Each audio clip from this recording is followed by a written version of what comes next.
আলমবাবার মাজারের তোরণের ভিত্তিপ্রস্তর স্থাপন ও ইফতার মাহফিলে সভাধিপতি কাজল শেখ বীরভূমের দুবরাজপুর মাহে রমজানে ইফতার মাহফিলে এসে দুবরাজপুরের রেল লাইনের ধারে অবস্থিত আলমবাবার মাজারের একটি তোরণের ভিত্তিপ্রস্তর স্থাপন করেন। বীরভূম জেলা পরিষদের সভাধিপতি ফাজল হক ওরফে কাজল শেখ। বীরভূম জেলা পরিষদের পক্ষ থেকে মাজার শরীফ উন্নয়নের জন্য এই কর্মসূচি নেওয়া হয়।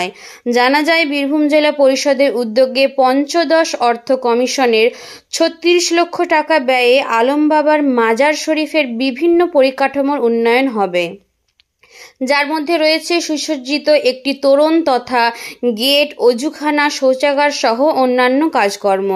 এদিনই ভিত্তিপ্রস্তর স্থাপনের পর দুবরাজপুর ইসলামপুরের যুবকবৃন্দের উদ্যোগে দুবরাজপুর পৌরসভার ১ নম্বর ওয়ার্ডে অবস্থিত আলমবাবার মাজার শরীফ প্রাঙ্গণে রোজাদারদের সাথে দাওয়াতে ইফতার মাহফিলে অংশগ্রহণ করেন জেলা পরিষদের সভাধিপতি কাজল শেখ।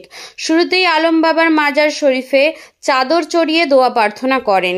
তিনি ছাড়াও এদিন উপস্থিত ছিলেন বীরভূম জেলা পরিষদের খাদ্য কর্মাধ্যক্ষ অরুণ চক্রবর্তী, জেলা পরিষদের সদস্যা মর্জিনা বিবি, মুনমুন ঘোষ, দুবরাজপুর পৌরসভার পৌরপ্রধান পীযূষ পাণ্ডে, উপপৌরপ্রধান মির্জা শওকত আলী, দুবরাজপুর পঞ্চায়েত সমিতির বন ও ভূমি কর্মাধ্যক্ষ রফিউল হোসেন খান, কাউন্সিলর শেখ নাজির উদ্দিন, সনাতন পাল, বনমালী ঘোষ সহ আরও অনেকে।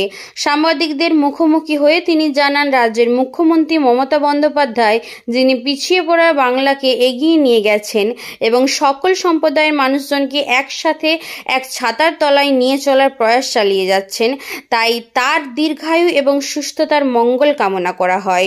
পাশাপাশি যুবনেতা অভিষেক ব্যানার্জির জন্য দোয়া প্রার্থনা তথা মঙ্গল কামনা করা হয়।